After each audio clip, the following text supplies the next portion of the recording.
He writes, Colonel retired Tucker writes, I'm familiar with the features, accessories, and capabilities of rifles regulated by California's assault weapons ban. The AR-15, like the M4, is an offensive combat weapon system. Well, of course, any firearm can be an offensive combat weapon system. It could also be used for defense. The only difference... Go ahead, Ian. Oh, I mean, people say assault, and assault is an action.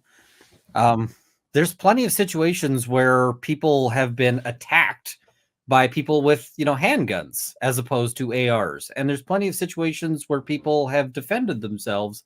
One that I think is going to be really, and I think people in the chat should sort of be thinking of, is Rittenhouse. Because Rittenhouse is he was found by a jury, defensive shooting. Self-defense. By the way, our military has also issued bayonets. So are knives now solely offensive combat weapon systems? You can't even have the knives at home in your drawer to cook with? Yeah, it's a lot of his arguments here are going to be contradicted by even just that one example. And yeah, it's frustrating to read this. All right, continuing now with Colonel Tucker. He writes, the only difference between the AR-15 and M4 is the AR-15 cannot fire on full auto. Continual shots fired in succession so long as the trigger is pulled, or burst mode, several shots fired in succession with a single pull of the trigger.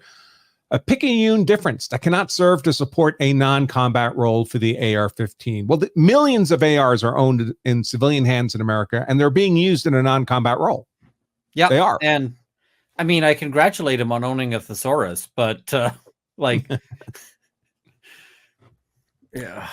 He writes, in my experience, soldiers are trained to set select fire weapons to semi-auto mode so that a single round is fired with each pull of the trigger. An M4 or M16 on full automatic is an area fire weapon. The auto rate of fire makes the weapon too difficult to control on a point target. Well, that all depends, of course. A rifle fire on full automatic is not aimed fire, uses an excessive amount of ammunition, and will damage the weapon if used too often. In fact, in my 14 months of combat, I did not once see an M4 or M16 fired on full auto. Semi-auto function is used almost exclusively in combat. When operated in a semi-auto mode, the AR-15 and M4 share the same rates of fire, the same maximum effective range, the same maximum range, use the same magazines designed for combat, and the same ammunition. And the AR-15... Did you see he pulls a little...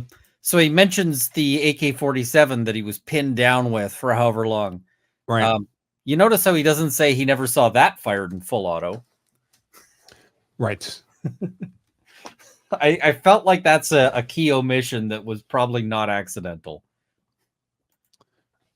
Well, all of this, of course, is sleight of hand, because he's trying to suggest if something's suitable for military use, then it's by definition not suitable for civilian use.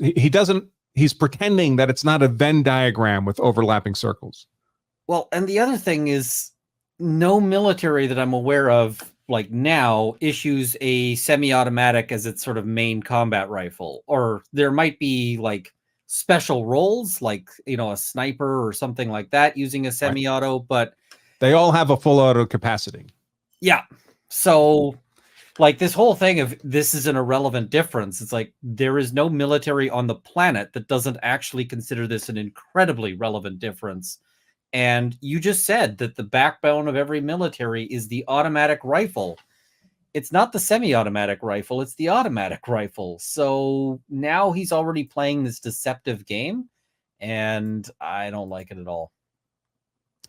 Oh, here's a good one. So the AR-15 and M4 are both designed to fire a 223 round that tumbles upon hitting flesh and rips through the human body. That's actually incorrect. They fire a 5.56 round, which is almost identical to a 223, but not quite. He writes, a single round is capable of severing the upper body from the lower body or decapitation. Folks, this is utter nonsense. Nonsense. I've seen lots of video, lots of game, lots of targets shot with 223, and nothing got ripped in half. I mean, I hunt with a 270, which is substantially larger than a 223. I have never seen a limb ripped off. I've never seen a head ripped off. They leave a hole through the animal. That's about it. Right. So I mean, I've hunted with 30-30 caliber. I've hunted with 308. I've hunted with 30-06 on deer, by the way. And yeah, they kill the deer quite effectively, but nothing is blown up, folks. Nothing is ripped in half.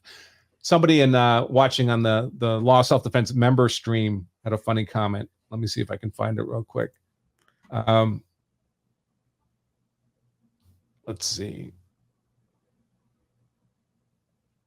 Oh my God. Yes. Lou from Western New York writes, I used a 5.56 millimeter round to hunt deer this past season. One shot and it split the deer in half, gutted it, and wrapped it for the freezer. Thanks for the tip, Colonel Tucker.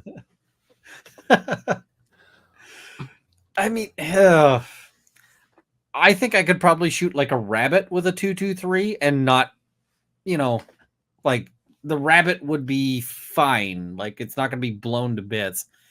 This is just so ridiculous. And in the Battle of Mogadishu, one of the problems that the Army Rangers had as they were being attacked is they were shooting and hitting their attackers, and the rounds were leaving a pencil-sized hole through the entire body of the attacker. So the attacker was mortally wounded, but not immediately neutralized. They kept attacking. And isn't that the reason the U.S. military is moving to larger calibers now?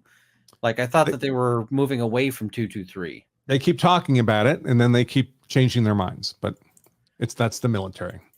I mean, they also have the big issue of weight, because carrying more rounds might be important for them. But yep, this is like, let's say I'm a prosecutor and I get this kind of report and I'm in a criminal trial. If I was a prosecutor, I would consider myself to have an ethical responsibility not to tender this to the court. I'd call up the defense and say, hey, I've got this expert report. I'm going to share it with you, but I'm going to let you know right now I'm not calling this witness because I don't think that they're being honest or that they know what they're talking about. There's one of those. But the prosecutor would need to know, right? I mean, that's part of the dilemma here is that we have prosecutors and judges who themselves don't recognize the falsity of this.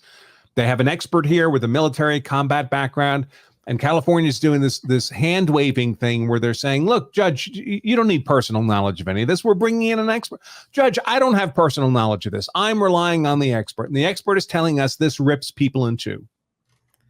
And this is why I tell defense lawyers, you have to get some gun knowledge, because if this was a criminal trial and you were defending somebody, and they're sending you an expert report like this, if you don't know this is bullshit, then you're not serving your client. But I think there's an ethical problem with this stuff being tendered to the court as if it was true when it's a blatant work of fiction. This is no more plausible. The whole sever your upper torso from your lower torso is no more plausible than if he'd said, the AR-15 personally summons a unicorn that will, run your opponent through with its horn. I mean, it's like this is a Hollywood bad action movie rendition of how firearms operate in terminal ballistics, right? Blowing people off their feet and all this kind of nonsense.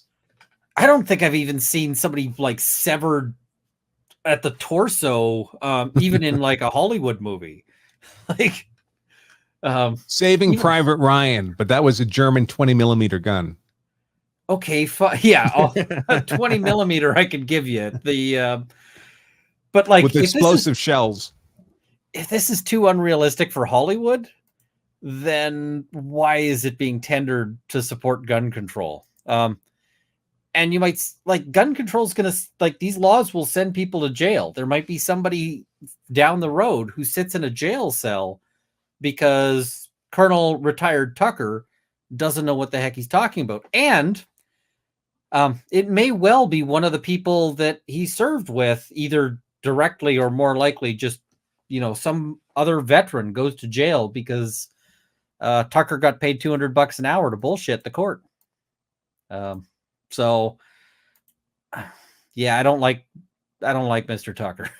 So just last night, I happened to be watching Band of Brothers, and it was the episode Breaking Point, and one of the themes in that episode, they're in the Ardennes forest and they're getting shelled by Germans, and one of the dilemmas they have, the American troops, is that so many of their officers at the lieutenant level are just bad officers, and the troops don't have any confidence in them. So everyone I've ever met who served in the military has had acquaintance with the kind of officer that they do not respect. That's just a hollow suit. And I wonder what the military officers who served with this fellow would say about him if you had a beer with him.